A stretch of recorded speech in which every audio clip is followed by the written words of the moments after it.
جو اس قسم کے فیوزات دیتے ہیں نا، کھانے پینے کی چیزیں، ٹھیک ہے، تو اس سے بالکل انسان جو ہے نا ٹرانسفارم ہو جاتا ہے، یعنی کہ وہ دکھے گا پھر وہ چیز تو وہ آپ کے اندر تو نہیں دکھ رہی ہے، لیکن دعا ہے کہ اگر واقعی جیسے آپ نے بتایا بعینی ہی یہ معاملہ ہے تو اللہ کرے دکھے. سمجھ رہے ہیں؟ ہمارے وہاں بنگال میں پنڈوا شریف ہے. پنڈوا شریف میں ایک بہت بڑے بزرگ ہے علاء الحق پنڈوی رحمۃ اللہ تعالیٰ علیہ، ہے نا؟ آپ پیر و مرشد ہیں حضرت مخدوم اشرف جہانگیر سمنانی رحمۃ اللہ تعالیٰ علیہ، اور ان کے مرشد سراج اخی آئینہ ہند رحمۃ اللہ تعالیٰ، وہ بھی وہی ہیں، اور ان کے مرشد ہے حضرت خواجہ نظام الدین اولیاء محبوب الہی. تو اسی پنڈوا سے کچھ فاصلے پر ایک بزرگ ہے. یہ وہ بزرگ ہیں جن سے حضرت خواجہ فرید الدین گنج شکر رحمۃ اللہ تعالیٰ علیہ کو فیض پہنچا ہے. سمجھ رہے ہیں؟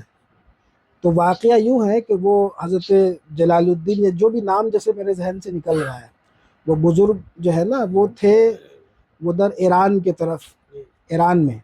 تو وہاں سے سفر کرتے ہوئے ملتان پاکستان پہنچے، اور جو اس وقت جو بابا صاحب کا جو وہ شہر ہے نا پاک پٹن، تو وہاں پہنچے. تو ان کا طریقہ یہ تھا کہ پوچھتے تھے کوئی بزرگ ہے، کوئی خانقاہ ہے تو وہاں جا کر کے زیارت کرے، فیوزات حاصل کرے.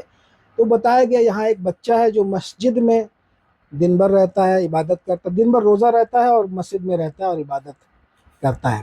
تو اس وقت بابا فرید الدین گنج شکر چھوٹے تھے. تو آپ مسجد میں تشریف لے گئے اور بابا فرید الدین گنج شکر رحمۃ اللہ تعالیٰ علیہ کو ایک انار دیا. سمجھ رہے ہیں؟ ایک انار دیا. تو بابا صاحب تو روزہ سے تھے، تو انہوں نے سارا انار جو ہے، انار کے دانے لوگوں میں تقسیم کر دیے. ایک دانہ زمین پہ گر گیا، وہ انہوں نے اٹھا کر کے رکھ لیا اور روزہ افطار اسی سے کیا. یہ بچپن کا واقعہ ہے، دیکھیے، ٹھیک ہے. اس کے بعد بابا صاحب نے خوب ترقی کی، حضرت بختیار کاکی رحمۃ اللہ علیہ کے مرید اور خلیفہ ہوئے، حتیٰ کہ جانشین جب ہو گئے. جس وقت آپ کو خواجہ بختیار کاکی رحمۃ اللہ تعالیٰ علیہ نے اپنا جانشین مقرر کیا، تو اس وقت بابا فرید الدین گنج شکر نے اس واقعے کو بتایا، اس واقعے کو سنایا، سمجھا نا، اپنے مرشد سے. تو خواجہ بختیار کاکی رحمۃ اللہ تعالیٰ علیہ ارشاد فرماتے ہیں کہ فرید الدین، تم کو جو کچھ ملا ہے وہ انار کے اسی ایک دانے سے ملا. حضرت آپ فرما رہے تھے کہ مجذوب کو کیسا پہچانا جائے؟ مجذوب کے پہچاننے کا ایک بہت مشہور طریقہ ہے جو ان کو پتہ ہے، کہ پیچھے جا کر کے درود شریف پڑھے، ٹھیک ہے، تو وہ پلٹ کر کے دیکھیں گے. تو یہ تو ایک عوامی طریقہ اس کو کہہ سکتے ہیں، کیونکہ چیزیں جو عوام میں مشہور ہو جاتی ہے نا، تو پھر اس میں جو ہے نا وہ ایک کشش، غیبی کشش نہیں رہتی ہے. اب چونکہ یہ باتیں عوام میں آ گئی نا، تو اس طریقے میں وہ غیبی کشش نہیں رہی. زیادہ ہے، سمجھ رہے ہیں؟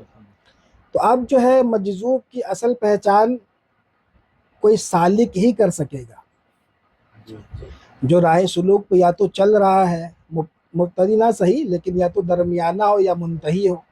لا إله إلا الله وحده لا شريك له له الملك وله الحمد وهو على كل شيء قدير.